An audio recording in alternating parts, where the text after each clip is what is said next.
You guys, it's Bethany. Welcome to this week's video. We're going to be working on this beautiful sunset image. I can't wait for you to see how it comes together. So sit back, relax, and enjoy.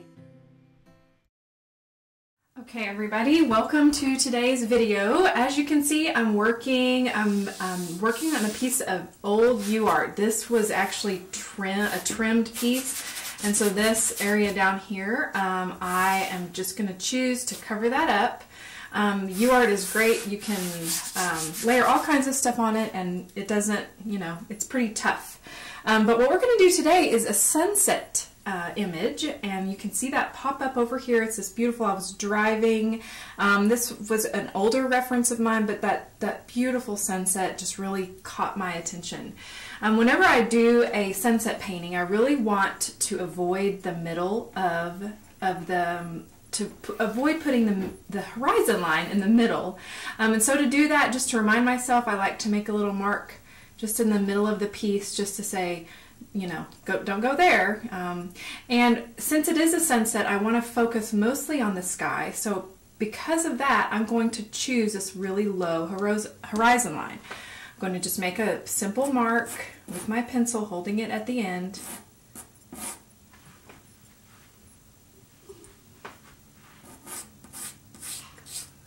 Going across, and then I'm just going to make this general line of these very dark trees. Most of these trees are in silhouette, and there is a highway. Obviously I took this when I was probably my husband was driving, and we just saw that beautiful sunset, and there's some really distant trees. Obviously there's another side of the highway that's going that, and there's a little car, and then there's also some utility poles in the distance. I might not put those in, just kind of depends.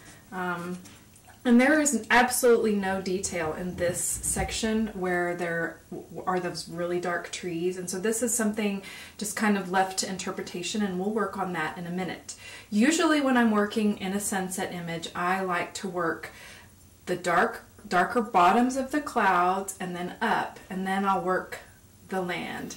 Mostly just because whatever I'm working on up here is going to drift down, and it could kind of just stick to this bottom part, and so I'm just going to leave this alone for a while. This might be kind of distracting, but I bet you have some paper like this in your studio that you have sitting around that just has some old stains, old pastel UArt you can rinse off in a sink, and it's fantastic for that. So let me just start putting in the darkness in these clouds, drawing these shapes. I'm going to go ahead and draw these shapes actually. Just this one, and it extends all the way out kind of to there, and there's some up there. It's really loosely sketching, and this is a pretty thin, long cloud. And there's a gap where there's just sky, and then there's some wispier clouds off in the distance. And those come right up against the shape. And then there's these very dark sections down here.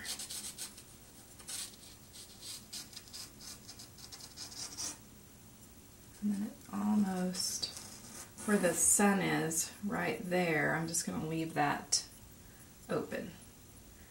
Okay, something like that. Let's start with pastel. I usually like to start my initial rough pastel. I am going to do an alcohol wash.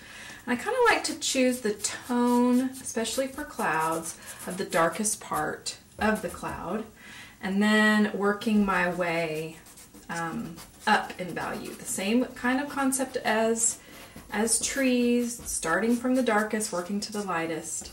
And this particular reference, the clouds definitely have a violet to rosy tinge, of course then moving to this very, very warm, bright orange, peach and yellow right in here. So I'm not going to put any purple there because I want the colors to be pretty pure.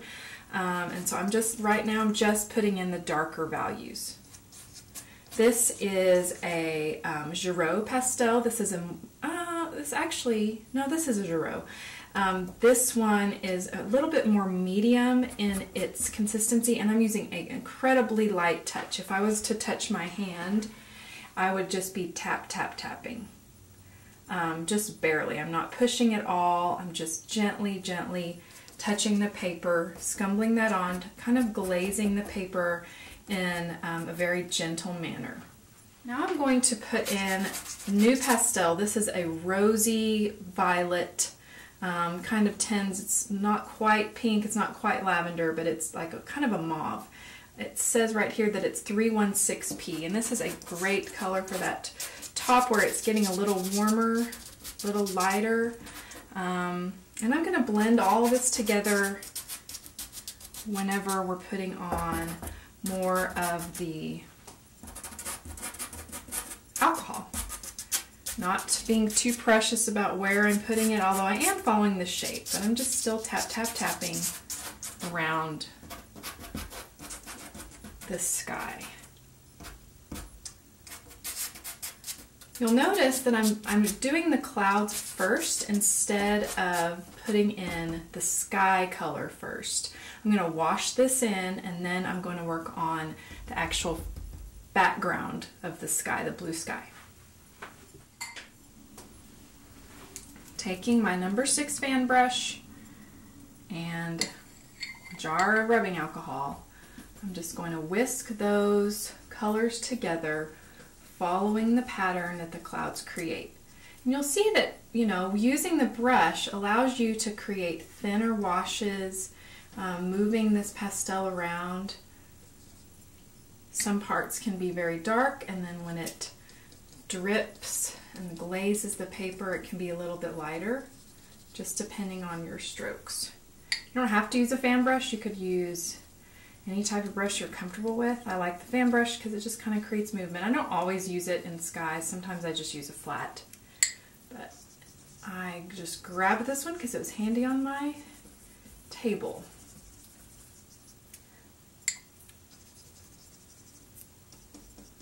Just working around, not worrying about this dark part down here from an older painting that was trimmed. Just working on the sky and this pastel, getting these layers softly melting into the paper. I am going to work this cloud form down into where I sketched out this tree shape, because then when I add the tree shape, it will go over the cloud and there won't be a halo around where, you know, the sky meets the land.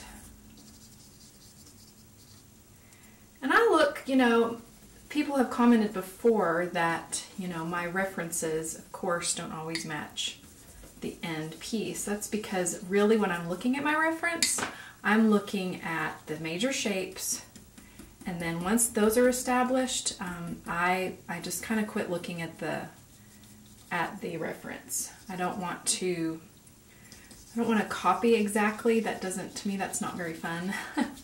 And so I want to create my own piece and let the painting tells me what it wants to be. Okay, so just continuing to work. If you want to go back in and add some pastel, this is new pastel, over even the wet layer of alcohol. You can do that. Just be very light, because it does, since the paper is wet, it does change a little bit how it affects the paper. But really, I'm just impatient, and I want to get to the rest of the piece. And I also have to hurry. Sometimes when I'm working in my studio, my kids are on their way home or something's going on and I don't have a huge block of time to create. I know you are the same way. Everybody's busy, and working small and working with the tools that help me the most helps me be more efficient, and it gets a painting in my pocket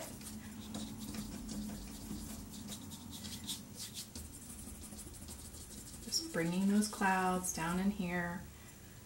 I'm going to have a pretty dark foreground. I love to add a pretty silhouetted foreground, as you can see in the same as the reference. But I do like to kind of bring it down just so it goes in front of the sky. Okay, so that's kind of my messy underpainting, but you can see the general shape of the clouds, and I'm going to cut in these areas where I added kind of a soft, I put that pastel in and then whisked it around to where it was a pretty soft effect. Those areas I'm going to cut the sky into the cloud using negative painting to further define the edges of the clouds. Okay, I stepped away for about 10 minutes, went and grabbed a bite to eat in the kitchen, and came back, and my alcohol is dry. It's nice and flat. That's what I love about UArt, is that it doesn't buckle at all with alcohol. It sometimes does with water, so just make sure you test. If your paper does buckle, just let it dry, and then you can put it under some books or flat in like a pad of paper, and it will usually flatten out. What I'm going to do now is I'm going to start cutting in some of the sky shapes using, this is just a very gray blue. This is a Terry Ludwig pastel. Of course, those are some of my workhorse pastels. And I'm just kind of following the shape. I am looking at the reference here just to get the general shape of the clouds and the sky in this general area. I'm not going to choose too many pure blues for this piece because I like it's not, really the major saturation points are just down here where the sun is going down. And so I'm going to reserve using more of those saturated colors for that section. I'm pulling right now pastels from the gray section of my pastel box, and I'll show a picture of that. I'll take a picture and upload it to share with you how I organize my palette. But right now I'm just kind of scumbling in, using also a very similar light touch, this sky layer. Okay, now I'm moving up a little bit. This is a little slightly darker value. If I was to put those in the same area, it might not show on camera that well. But I just want to start, there's a gradation as we go from horizon to higher up in the sky with how dark the sky looks. This is a pretty dark grayed turquoise color. This is also a Terry Ludwig. Just kind of cutting in. I'm not being too careful at this point, cutting around all these clouds. This is a really dark. I'm going to put this in at the top, and I'm going to use my fingers and gently pull it down into that layer I put on right before. This isn't rubbing really hard, it's just blending that soft, so there's not such a harsh difference between the two. I'll go back in over here, pulling, flicking around with my fingers. If your fingers are sensitive, you can wear gloves. If you have any cuts or scrapes on you, I would advise you to use a barrier cream. Just so you don't get any pastel in those cuts. I am using, this is UArt 400 grit, so it's not super, actually it's 500 grit. It's not super rough. If you're using a 280 or a 320, you might have some sore fingers at the end of the day. You can also use pipe insulation, and that will help too. Let me go back in with that same color that I used.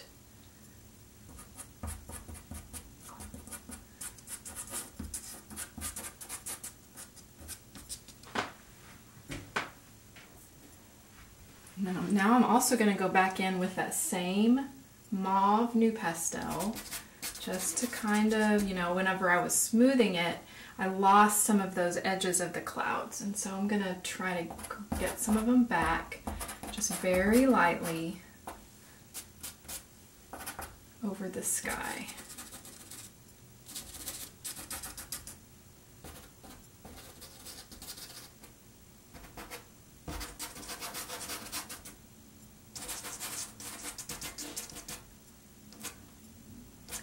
I have some people across the street that are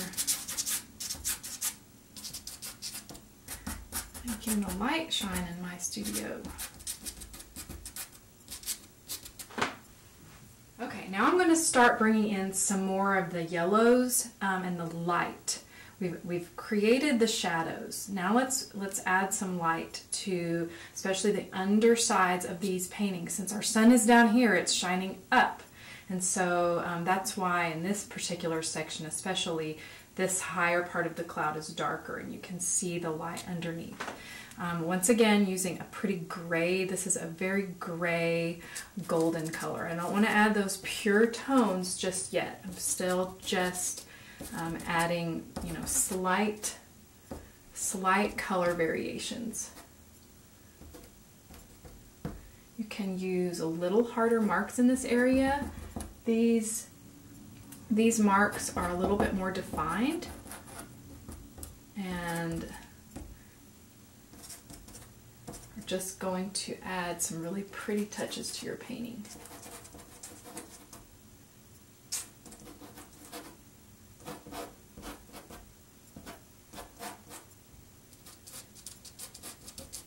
Still using that very, very gentle touch.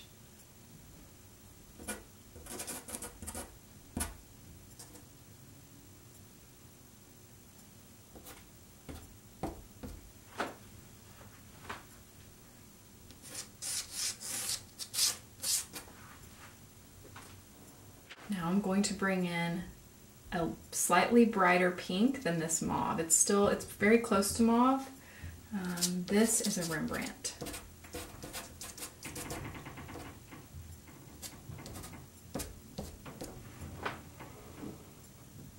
Okay, well, unfortunately I forgot to record all of this. I pressed off instead of on. I'm so sorry. But what I use is this golden pastel right here. This one is a little bit more saturated, but it's still from the grade section of my palette. And I'm adding just touches of this light sweeping up into the piece.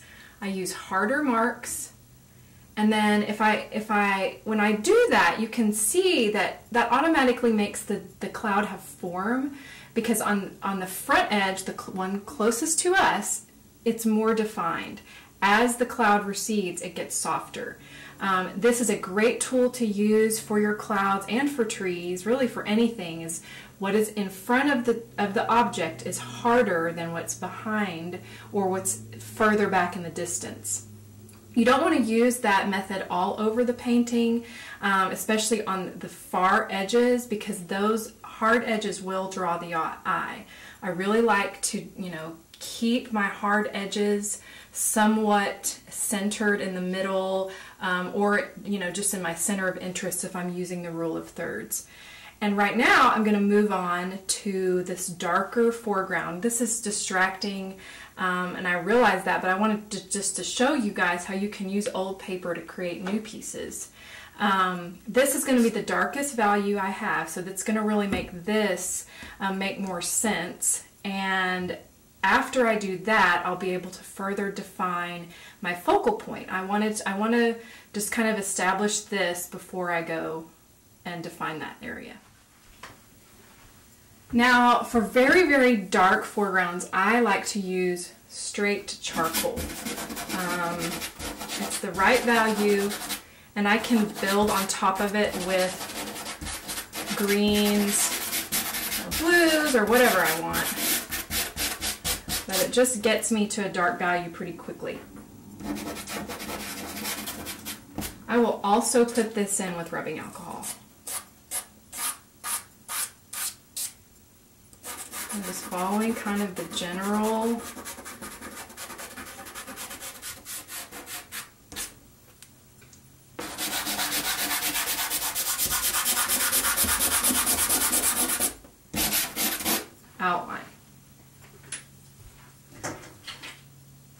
going to use the same brush and actually the same alcohol. I'm not rinsing it. It doesn't really matter since this is so dark, it doesn't affect it if it has residual pastel from the sky. So I like to save as many steps as I can.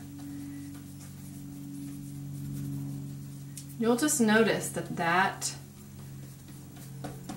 just adding that charcoal really makes this seem so much brighter because it has something in contrast to it. Oftentimes people that I encounter, that I teach, they're afraid of using the darker colors because they just feel so dark. And sometimes, you know, if a piece isn't working, we don't know why, it's great to take a picture of it and then turn it into black and white, and then you can usually see that maybe your contrast isn't strong enough and you're using mostly just mid-tone pastels instead of that value range.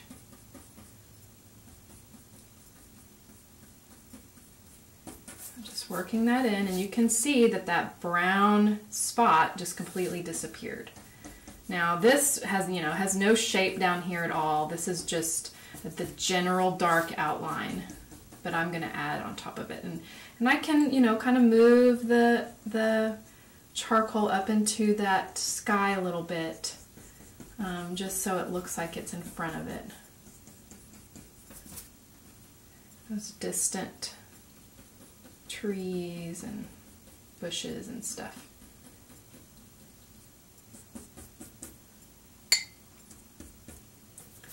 Okay.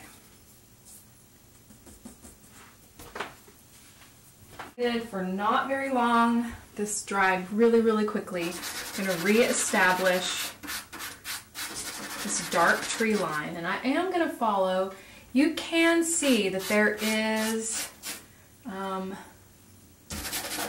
slight definition. Since this is a road, I think I will paint the road.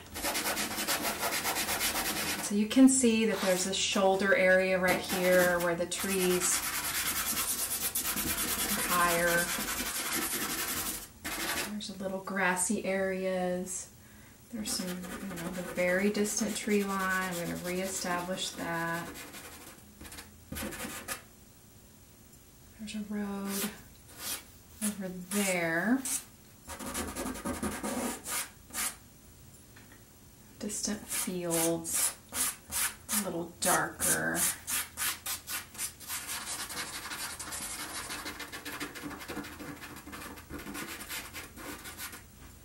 Like that.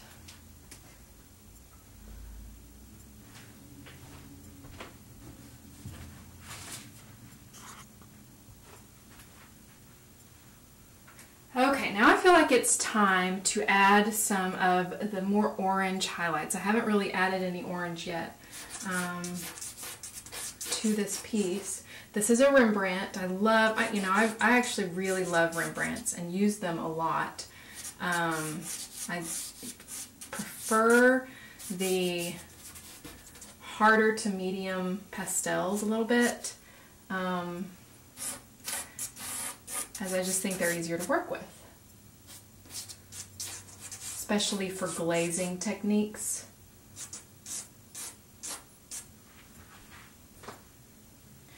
Also want to darken this lower cloud a little bit. When I washed it in with the pastels, it made it a little too light. Soften it against the trees.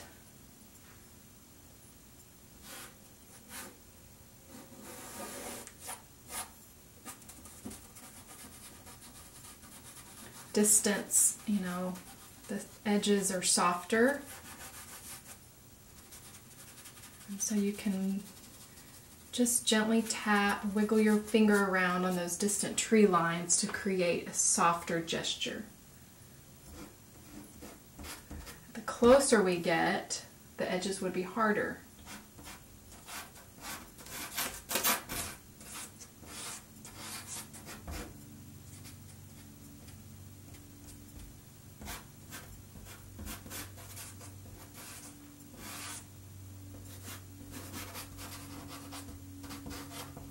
This is just the refining stage of the piece. Since this is such a small pastel, these things, they don't a daily painting doesn't have to take long. It can take 10 minutes or 15 or half an hour. The point is just to practice, and this size is excellent for daily practice. And then you can take it bigger if you want. There's some dark spots within this area, and they get very thin. You know, clouds get thinner as they recede, as they go away from us.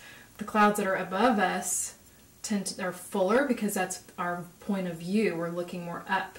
As we look out, clouds get thinner. And so clouds in the distance have a lot more just a line versus a big fluffy thing.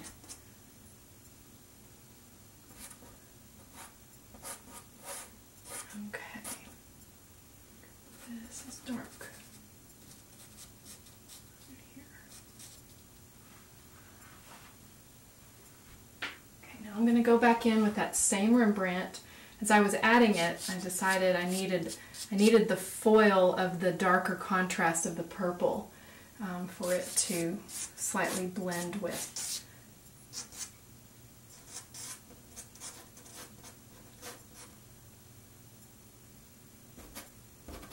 You can use the side of the pastel to press and flick up. If you do that, sometimes old pastel will stick to it. So be careful that you have a clean pastel to work with.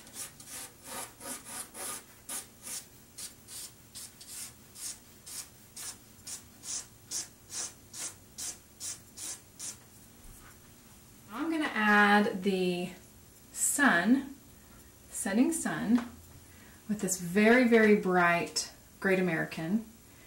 To create kind of the halo, I'm using a slightly lighter Richardson. Sorry, it's hard not to put my head right in front of the camera. To create a layered effect. Then, using a clean finger, tap around. Might have to do it a few times to get that halo effect.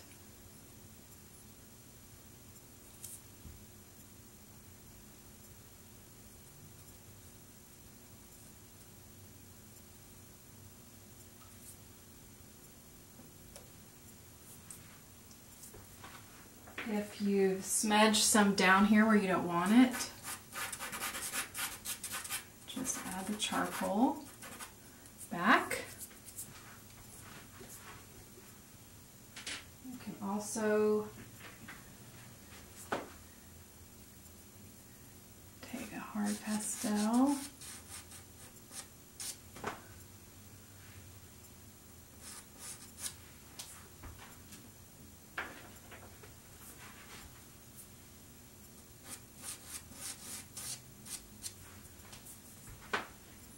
Just kind of refine those edges back.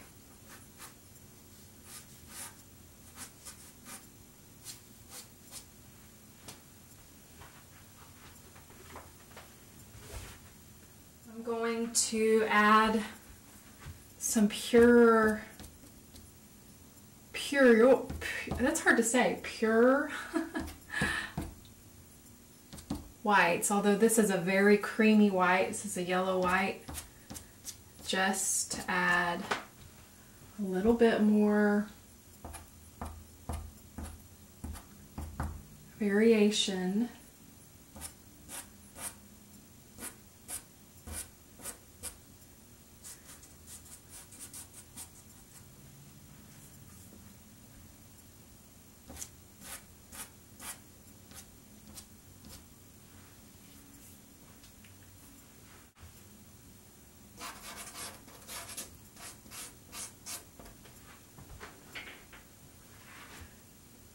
Doing a lot of thinking here.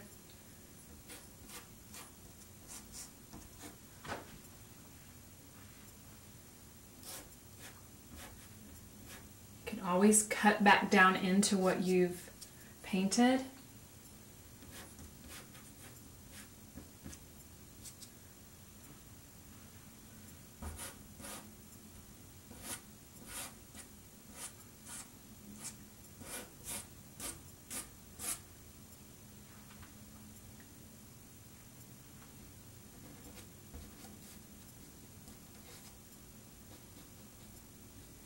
If you feel like some of your edges are too hard, just tap on them lightly.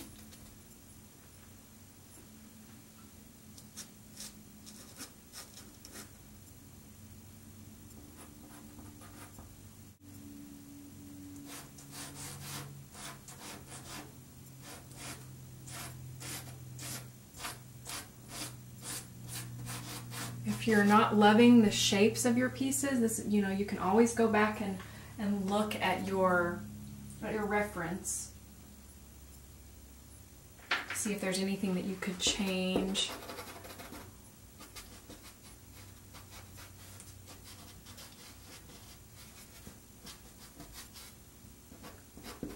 Soften some of those edges.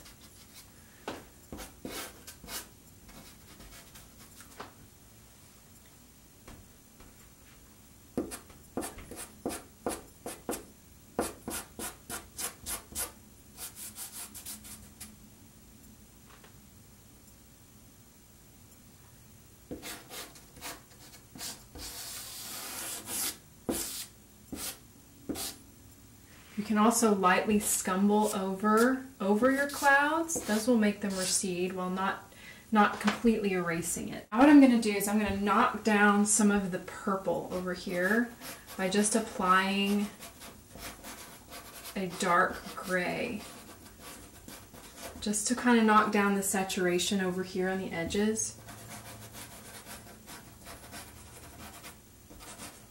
Even though that's a grayed pastel, it looks like it's saturated compared to, it just also helps bring some further definition to the piece.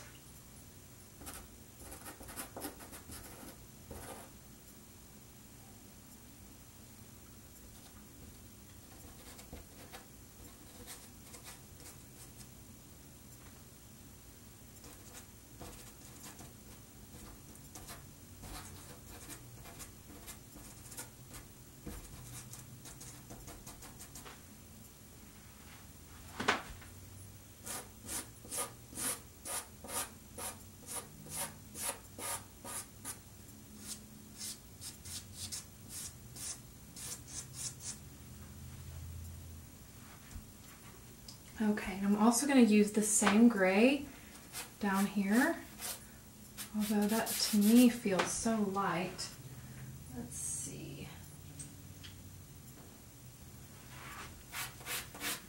It's actually blue.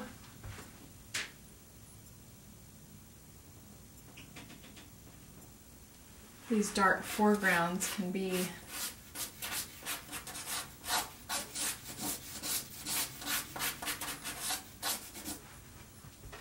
challenging.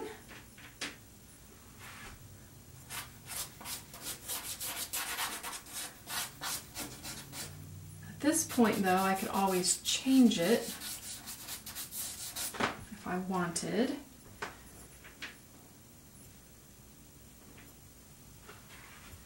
Adding some this is actually a very, very dark green. To add some light, a little bit more definition to this grassy area. Now it looks brown, but this is just a very dark green, but you can see that it created an edge between this land and then this tree.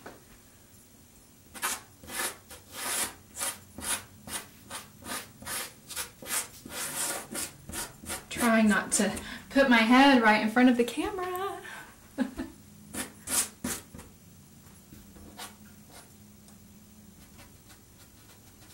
Soften your edges towards the foreground.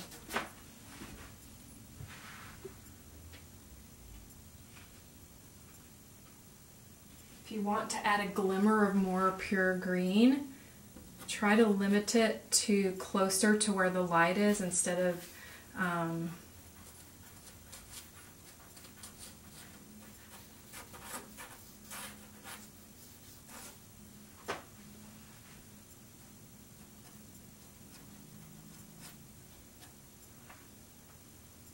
put a hint of it over here possibly, but just very little. I'm actually going to add, the stripe. I'm going to use a really dark, this is a dark, well it's not super dark, it's a dark-ish Carbothello. And what I've decided to do, so we have 1 point perspective here because we've got the road going off in the distance. So in order to get a more accurate rendering of the stripe, I'm going to put the ruler in the center where the disappearing, the disappearing is really probably more up here because there is a little, it's flat. But I'm going to put the ruler with the point at the disappearing line, and then I'm just going to move it without moving the point straight down. And these pencils are a little thick. And then I just make a line, and it automatically, those line up with the same point, as you can see. Now there's also one over here, which on that side, it's actually a yellow stripe, and we're on this side of the road. That's what the photo shows. I'm in the right lane. And so this lane, actually, we're not going to do it we're not going to do the stripe quite the same.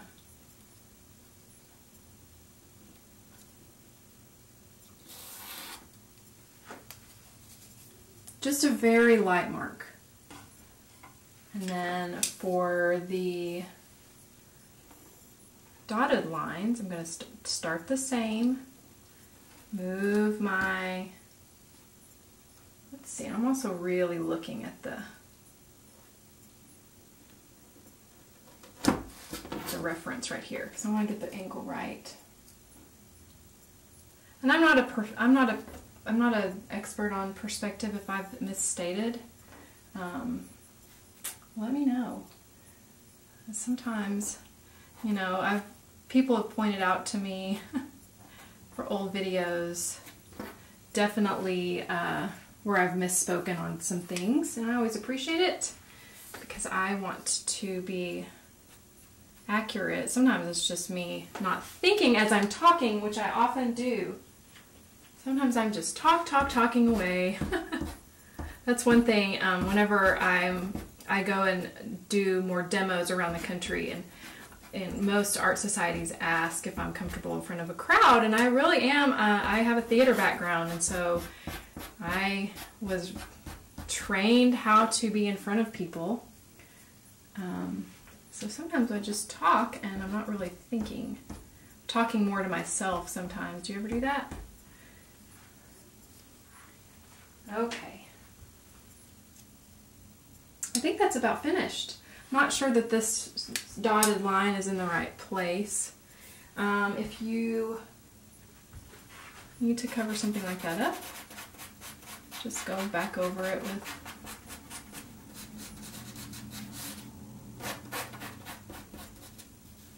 a new pastel.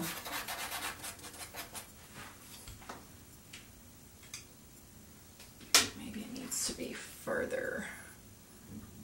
So I'm going to put it there. And the stripes get smaller as they recede. Something like that. No, it doesn't look right either. Ah! See, it's not just, everybody has their things. How do we do that? Let's see. I think it just needs to go.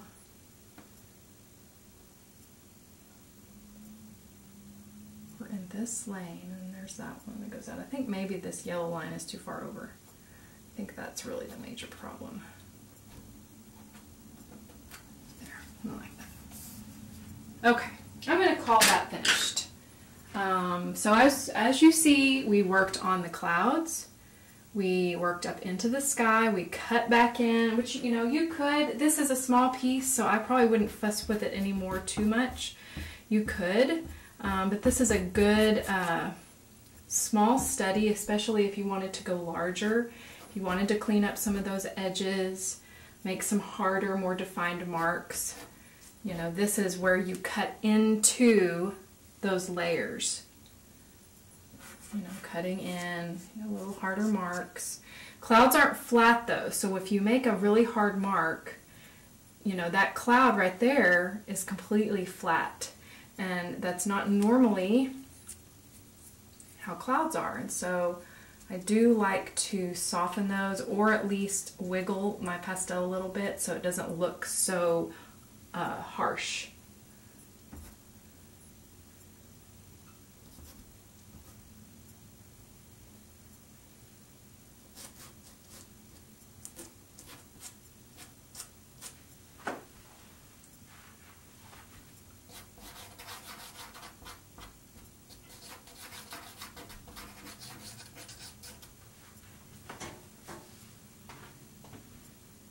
Okay, there we go, guys. I hope you enjoyed this video. If I do any changes, I'll do another another final thoughts video. But I hope you liked it. I don't have anybody helping me record in the studio, so I don't have a way to turn around and really talk to you and record at the same time. But I thank you for watching, and I hope you enjoyed it. Talk to you later.